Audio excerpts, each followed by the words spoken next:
correção de exercícios, o movimento desordenado das partículas de um gás faz com que elas se choquem umas com as outras continuamente. Também ocorrem choques entre as moléculas de um gás e as paredes do recipiente em que ela está encerrada. Pode-se dizer que a pressão do gás é o resultado da somatória desses choques. Com base nesse modelo, justifique por que o aumento da temperatura provoca um aumento da pressão de um volume fixo de gás. Então, eu tenho um gás num recipiente qualquer. Ele está me dizendo aqui que a pressão é o resultado da somatória desses choques. Então, o gás está aqui, várias moléculas do gás aqui no recipiente. Essas moléculas estão em movimento. Então, à medida que elas se movimentam, elas podem se chocar com a parede do recipiente. O somatório desses choques, ou o resultado desses choques, é o que eu tenho de pressão interna de um gás. Ele quer saber por que o aumento está afirmando, né? Por que o aumento da temperatura provoca um aumento da pressão nesse volume fixo de gás? Pessoal, o aumento da temperatura das moléculas faz com que essas moléculas fiquem mais agitadas e aumentem a sua velocidade e a sua energia cinética, a sua vibração. Com isso, ela vai se chocar com mais frequência nas paredes do recipiente e eu vou ter um resultado de mais choques. Se eu tiver mais choques, eu tenho maior pressão, já que a pressão é o resultado desses choques. Então, se eu aumentei a temperatura, as moléculas têm maior velocidade de movimento e velocidade de choque, energia cinética, enfim. A velocidade de movimento é barra, né? Claro.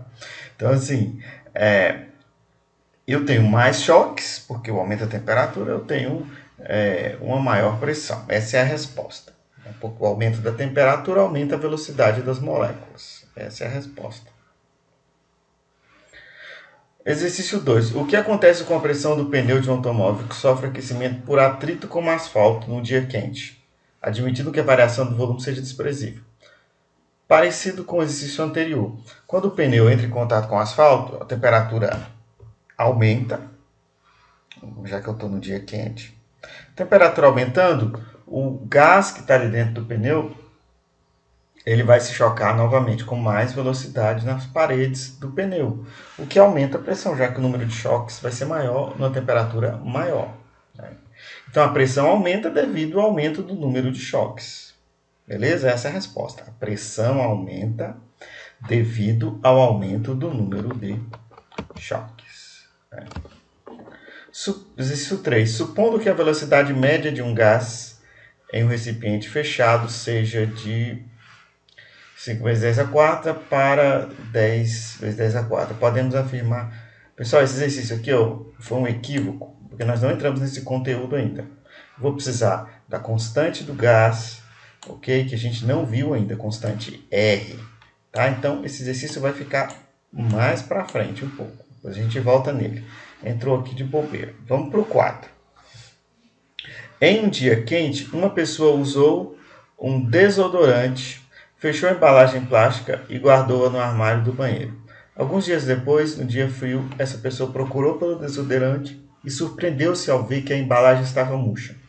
Proponha uma explicação para esse fato. Veja, o deodorante está aqui. Beleza. Esse desodorante, ele foi guardado no armário, né? E num dia frio, a pessoa foi lá procurar e viu que ele estava murcho. Acontece aqui, num dia mais quente, o gás tende a se expandir, então o vidro tende a ficar mais assim, adequado ao volume que ele é permitido aqui, né? Normal, ele está normal. Se eu reduzo a temperatura, o meu gás tende a se aproximar suas moléculas. As moléculas do gás se aproximam uma das outras. E óbvio, se ela se aproxima, o volume tende a diminuir. Por isso que o deodorante, ou melhor, o desodorante, fique mais murcho, porque o gás está mais confinado, está mais próximo. É óbvio que ele vai murchar. Então essa é a resposta. A diminuição da temperatura faz com que o volume do gás diminua e, portanto, o desodorante fica mais murcho, ou melhor, o recipiente fica mais murcho. É isso aí a nossa correção. Continuando aqui a teoria cinética dos gases, e dessa vez a gente vai entrar no assunto de transformações gasosas. Tá? Transformações gasosas. Nós vimos a característica do gás ideal na aula passada. Vimos que ele é um modelo, né, que não existe na realidade, mas que serve para a gente estudar todos os tipos de gases. Tá? Não é um valor exato, mas é uma aproximação satisfatória para a gente ter resultados corretos, né, resultados adequados com o experimento e com a matéria, o comportamento da matéria. Tá? E agora a gente vai entrar na transformação gasosa. Tá? O que é a transformação gasosa, galera? Vamos lá, imagine que eu tenho um recipiente aqui e eu tenho um gás aqui dentro. Né? O gás está confinado aqui. Aí eu tenho essa altura aqui, vamos supor que essa parte aqui, eu tenho uma espécie de um êmbolo, né? Como se fosse aquela bolinha da seringa que pressiona, né, o líquido. Então eu tenho um gás aqui e aqui eu tenho um volume vazio. Veja, eu posso aumentar a temperatura desse gás, eu posso aumentar o volume deslocando essa coluna aqui, essa faixa aqui para cima, expandindo esse gás.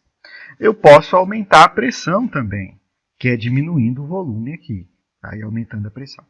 Então, eu posso ter uma transformação gasosa. É isso que significa. Eu mudar as condições do meu gás no recipiente sem alterar a massa. A massa do gás continua a mesma, mas eu posso variar alguma coisa. Tá? E para isso eu tenho a equação geral dos gases. Veja, é uma equação muito simples. Eu tenho um gás qualquer com a pressão 1 inicial, um volume 1 inicial e uma temperatura 1 inicial. Essa condição é igual à condição da pressão 2, uma pressão final, volume 2, temperatura 2. Então, eu tenho a condição de pressão inicial aqui, P1, V1, T1. Tá? Eu tenho a condição final. Se eu tiver os valores aqui, galera, eu posso calcular. Por exemplo, se meu gás está uma pressão tal, volume tal, temperatura tal.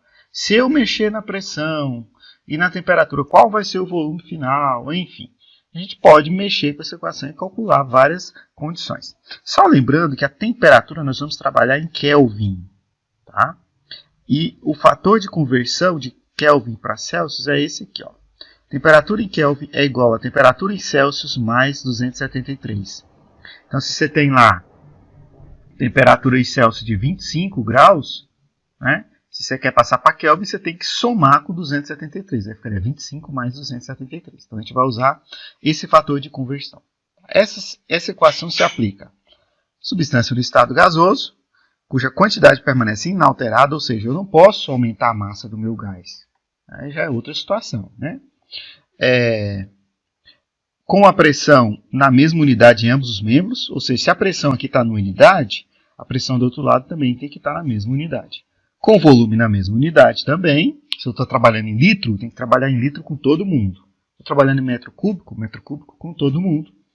Com a temperatura na escala Kelvin, obrigatoriamente. Tá? Vamos seguir. Eu posso, pessoal, ter na equação geral alguns fatores constantes. Por exemplo, se a temperatura for constante e eu variar as outras coisas, veja o que acontece. Com a temperatura constante, esses valores de T1 e T2 são iguais, não são? Se eles são iguais, estão em lados opostos aí, da igualdade, do lado do outro, eu posso cancelar, não é? Cancelo aqui, a minha equação dos gases a temperatura constante vai ser essa. Então, quando o exercício me disser que a temperatura é constante, eu já vou usar essa equação. Se o volume for constante, veja você, eu vou anular o volume, já que ele é constante. Ele não muda de P1 para P2, de V1 para V2, T1 para T2. O volume não muda. Se o volume não muda, ele é igual, eu posso cancelar aqui. Eu tenho essa equação quando o volume é constante. Tá? Quando a pressão é constante, eu cancelo a pressão e eu tenho essa equação. Então nós vamos trabalhar nessa aula com 3 equações básicas. Uma a volume constante, outra a pressão constante e outra a temperatura constante. Aí vai depender do que o exercício pedir, tá?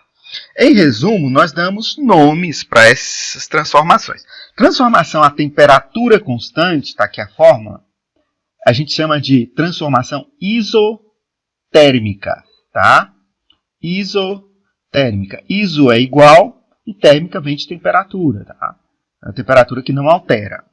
Uma transformação a volume constante eu chamo de isocórica ou isovolumétrica, tá? Isovolumétrica ou isocórica.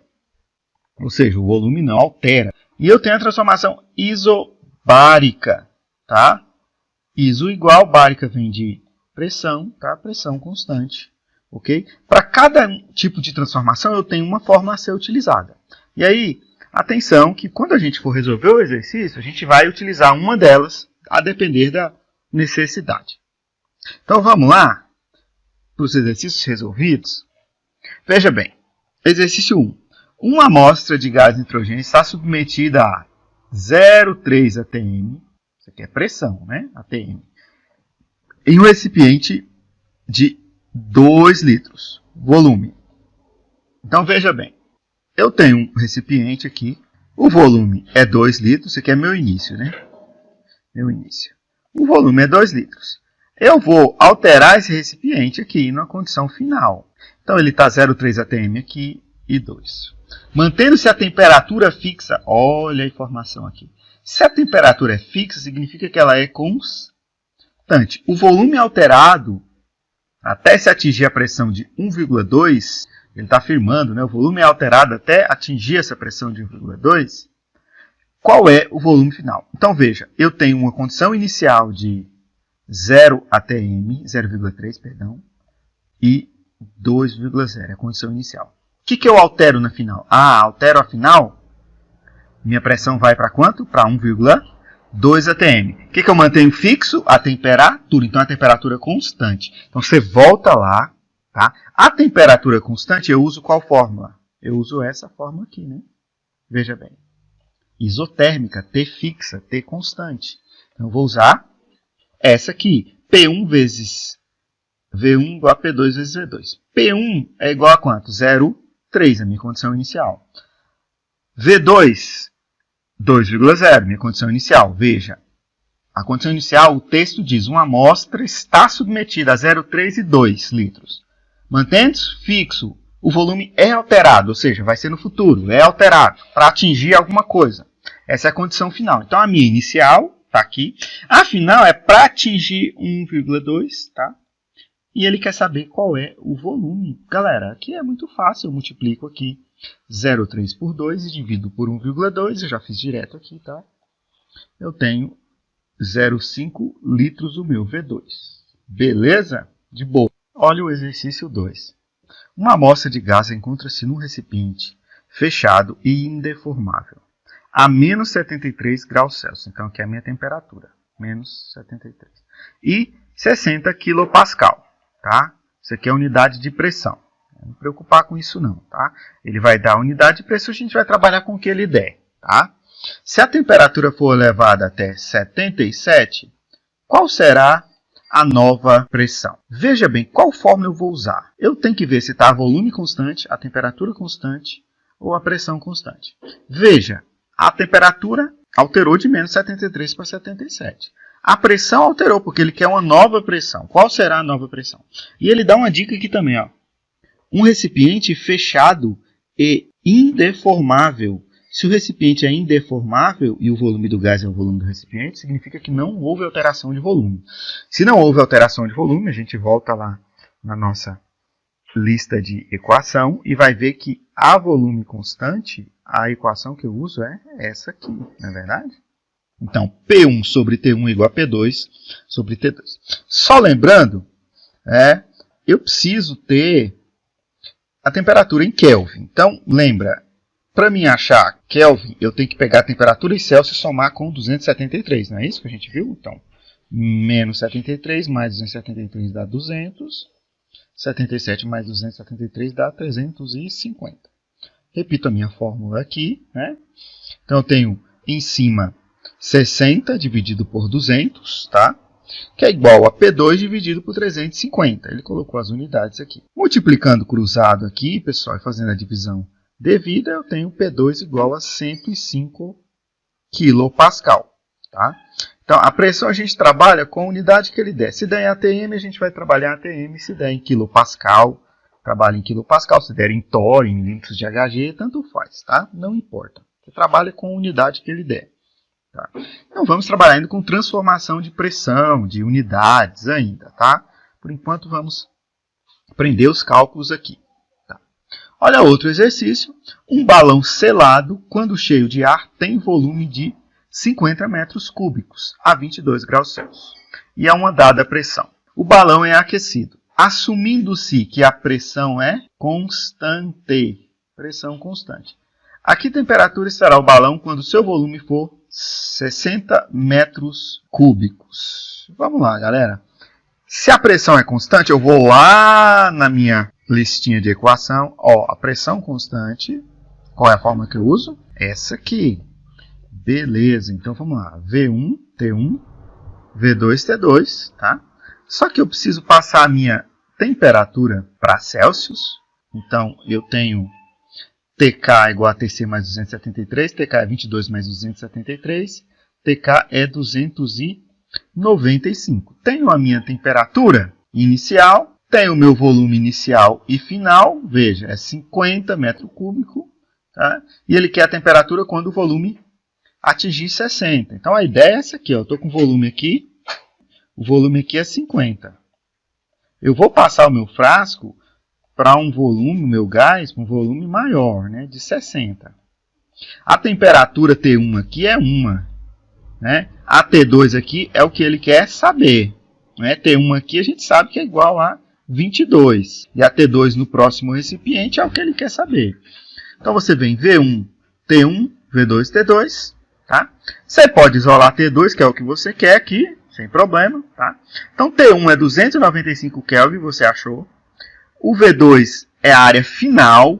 Ó, por que eu sei que é final? A temperatura estará quando o seu volume for. Então, é no final. Né? V2 é 60 e V1 é o volume inicial, 50. Fazendo as divisões aí, eu tenho temperatura em 354 kelvins. Tá? E aí, se eu quiser passar para Celsius, tá? É só subtrair 273 de acordo com essa fórmula aqui. Tá? Então, eu posso ter ela em Kelvin ou em Celsius, dependendo do que o meu exercício pedir. Nesse aqui ele não pediu, eu coloquei os dois valores aí. Tá ok, pessoal? Vamos lá. Bem parecidos os exercícios, tá? Vocês vão usar de modelo os exercícios resolvidos. Dê um print aí, resolva e a gente corrige aí na semana que vem, pessoal. Tá ok? Forte abraço.